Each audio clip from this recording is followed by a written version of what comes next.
In the last video, we learned the basics of writing the electron configuration for ground state atoms. The electron configuration, remember, is the arrangement of electrons in the orbitals.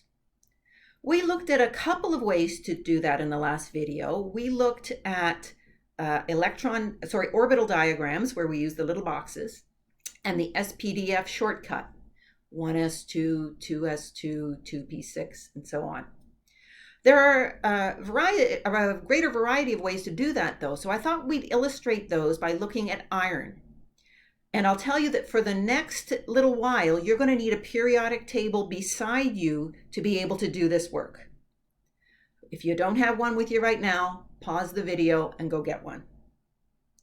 All right, the reason we're going to need to do that is if I give you an atom like iron, you're going to need to know the atomic number from your periodic table. Now, I already looked it up. The atomic number of iron is 26. So if I'm going to write the ground state electron configuration, I'm going to have to position 26 electrons to match the 26 protons in the nucleus. Now I'm going to start with the most detailed way to do that. The first way we're going to show that is as an energy level diagram. And we remember how to do that. The lowest energy orbital is the 1s, then the 2s. At the second energy level, I get the 2p's. And I'm showing the 2p's at higher energy than the 2s. Then the 3s, the 3p, and the 3d's, which come in sets of 5. And for another little while, you're going to have to remember your trick about orbital order. It will turn out that the 4s is lower in energy than the 3d. That's because you'll remember when we looked at the energy level diagrams, the gaps from energy level to energy level got smaller and smaller as we went. Now, I'm going to position 26 electrons from iron. We're going to start from the lowest energy orbitals first because we want the ground state. That's the Aufbau principle. We can put a maximum of 2 electrons per orbital. That's the Pauli exclusion principle. Here we go. 1, 2, 3, 4, 5, 6, 7. We half fill the sublevel before we pair them up. That's Hund's rule. 8, 9, 10, 11, 12, 13, 14, 15, 16, 17, 18, 19, 20, 21, 22, 23, 24, 25, and 26. Now, of course, there are higher energy orbitals. If I needed more of them to hold electrons, I'd show them. But I don't want to clutter up my picture too much. I only want to show occupied orbitals. What do I like about this energy level diagram as a style for showing electron configuration? It is the most detailed. It shows the relative energies of the orbitals very clearly. What I don't like is it takes up a lot of two-dimensional space. It's going to take up a lot of our writing surface. So let's go to a more compact way of writing the electron configuration.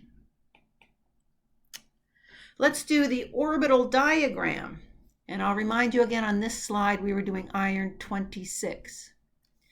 The orbital diagram, you remember, showed the boxes. So it would be great in this part if you could pause the video and do it before I got there. Okay, 1s can hold 2. Then comes 2s.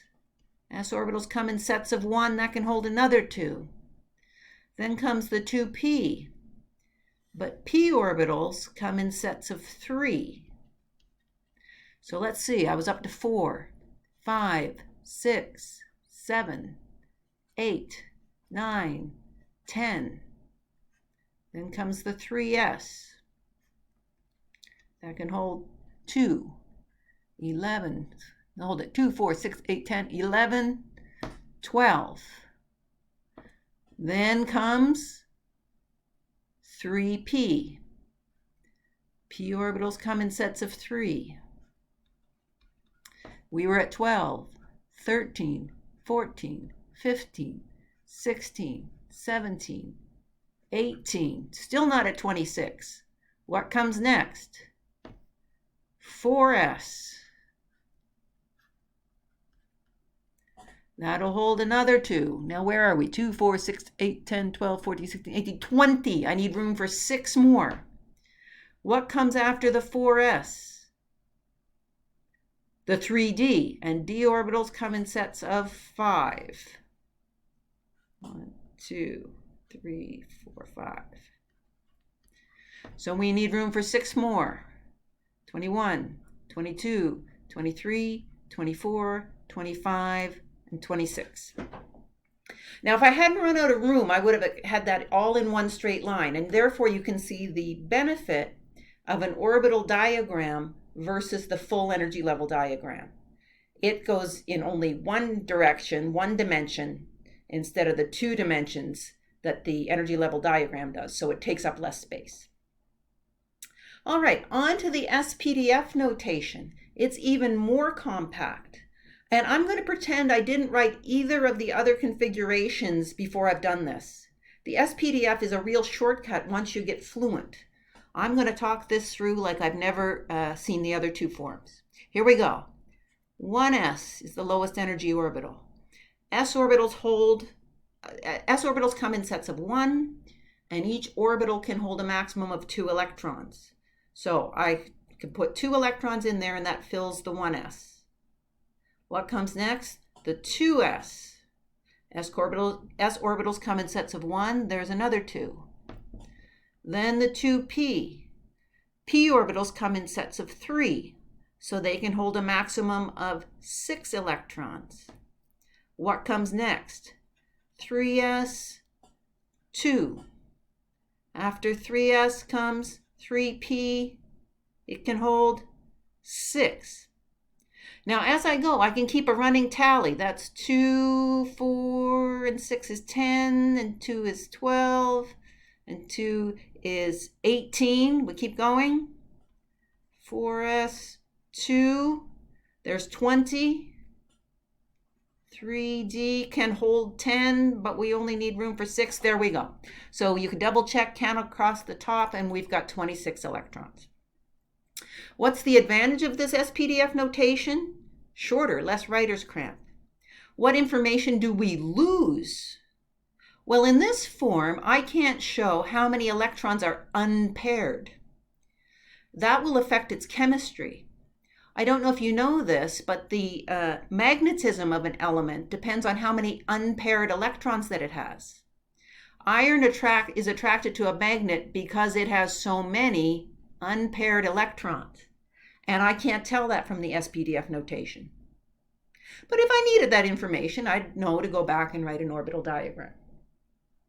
Now, some of you are fluent from high school. Some of you could probably just rattle off 1s2, 2s2, 2p6, 3s2, 3p6, 4s2, 3d6. Groovy. But if you're not fluent from high school, I don't care. Take your time and do it the way I just did. All right, the most concise version is called the noble gas abbreviation.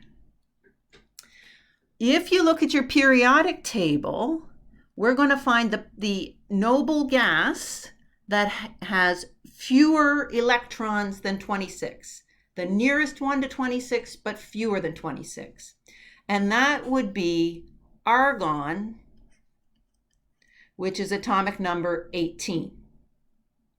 So for the noble gas abbreviation, I'm going to abbreviate those first 18 electrons. Let's see, that would be that. That gives me a total of 18. So I'm going to say argon in square brackets. That means the electron configuration of argon. This is all summarized as that. And then I continue on 4s to 3d6. That's really compact, and it has an advantage in terms of chemical meaning as well.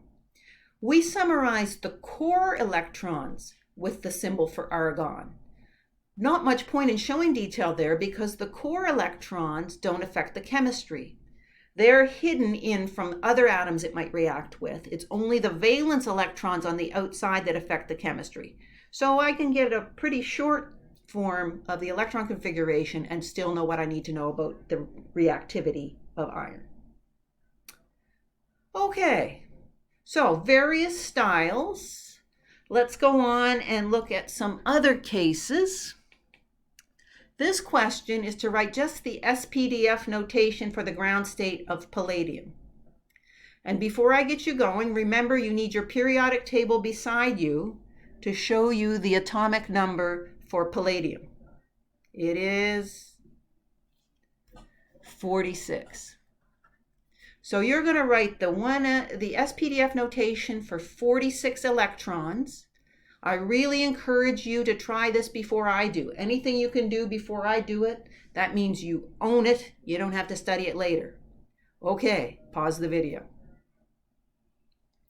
Here I go.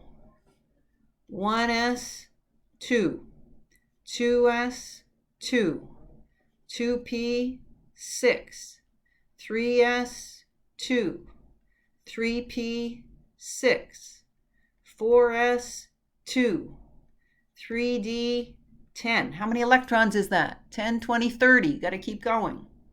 After 3d comes 4p, 6, 5s, 2. What am I up to? That's 38 electrons. Need room for 8 more. After 5s comes 4d. That's room for 10, but I only needed room for 8 more. Let me double check there. 10, 20, 38, 46 electrons. Good. Now, you're probably not as fast as I am, and that's because you're relying on that graphic we had with the diagonal arrows. I'm keeping a secret from you. I know an even better, faster way, more visual way, and I'll teach you that very soon. So we know how to readily write electron configurations for atoms. I will point out a couple of exceptions. If you look on the internet, you will actually see that there are many exceptions in the periodic table. And that happens because as you go higher and higher up in energy levels, the difference in energies between the orbitals becomes so small that sometimes they switch orders. We're not going to worry about all those exceptions though. We're going to follow the pattern. I like to follow patterns, not exceptions. The only exceptions we're going to look at are for cases like the ones at the bottom of the slides. I'll point out what's special about them once you see what the exception is. All right, I've got chromium. That's atomic number 24. And you would expect that the electron configuration would be 1s2, 2s2, 2p6, 3s2, 3p6, 4s2, 3d. How many do I need? That's 10, 24. You can see how easy that was for me because I had the longer spdf notation up above. Once you do it once, you just copy it down below. Now, I hope that's what you thought the electron configuration was, following the pattern. But what I see here is an unstable configuration that could get more stable. Some configurations are inherently more stable than others. We will see that full sublevels are more stable than sublevels that are not full. The second best case is if the sublevels are half full. Now, look at this 3d4. D orbitals come in sets of 5. They can hold 10 electrons to be full or 5 to be half full. That's neither. That's one short of half full Ds. So what we're going to do when we see that, which is 1 electron short of half full Ds,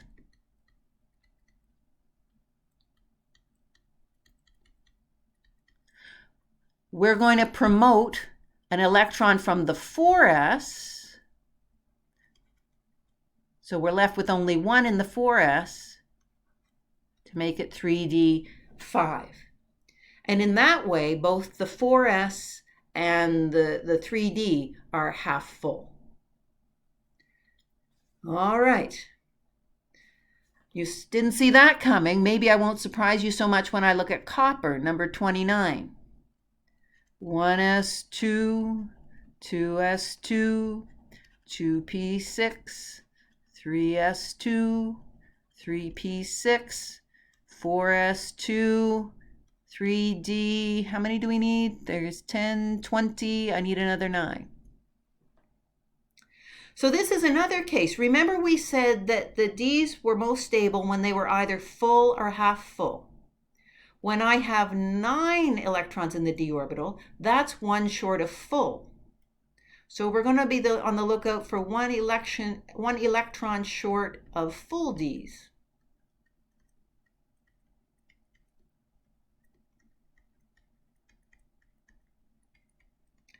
And when we see that, again, we're going to promote the nearest 4s electron, the nearest s electron, to the d. So now I have a configuration where the sublevels are either full or half full for the 4s. We are only going to do this for the d orbitals. D orbitals only. All right, so that's for neutral atoms. Now we're ready to look at the electron configurations of ions. Charged particles. You'll remember when we were looking at writing the formulas for ionic compounds and naming them, we broke the ions into 2 groups. The ones that were in the main group were well behaved, had a very predictable charge. The transition metals had more than 1 charge possible. The main group elements are very predictable in terms of writing their electron configurations as well. So let's look at an aluminum 3+ ion. Aluminum is atomic number 3. So in the nucleus, I have 3 protons. But if it's a 3+ ion, how many electrons do I have? Yeah, that's got 10 electrons. So all I have to do for this ion is to write the ground state electron configuration exactly the way I did for a neutral atom with 10 electrons. Here we go. 1s2, 2s2, 2p6. That's 10. I'm done. Easy peasy. Now that's a positive ion. Let's look at a negative ion. Selenium is atomic number 34. And in a selenide ion, a 2- ion, how many electrons are we going to have to place?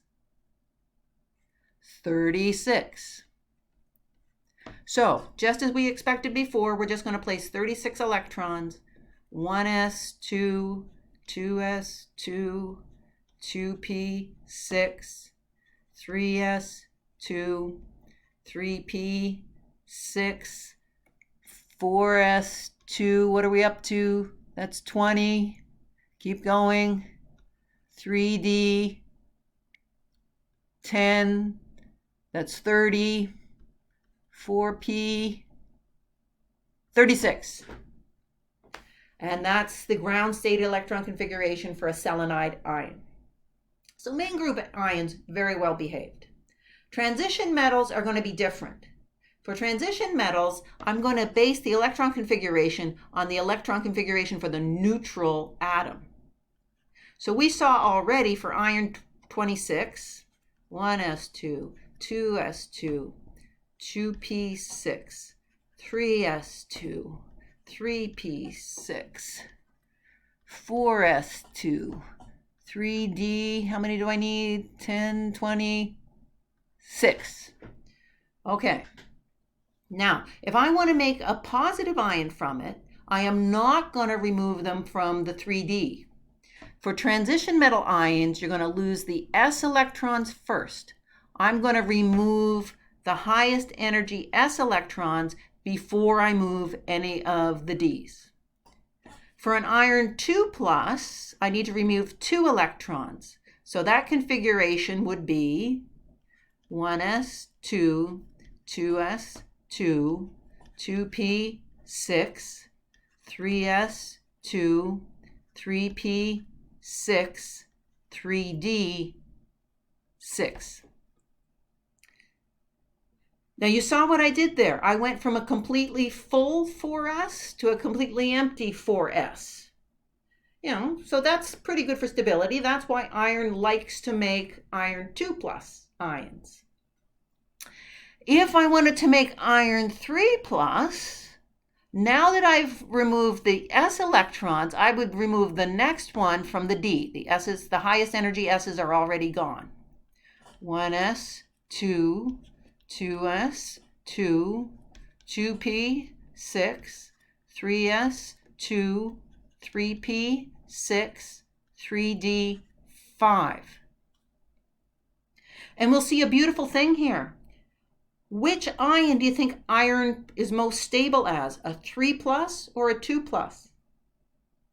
I can see for the 3+ ion, I've got a half full D,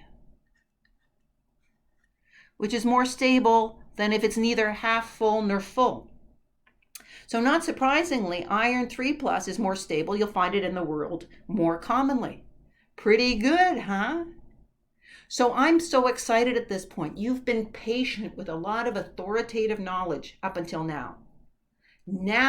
Just now, we're getting ready to do some real chemistry, relating atomic structure to behavior. Pretty exciting, huh? Stay tuned for the next video when I uncover more mysteries of the universe.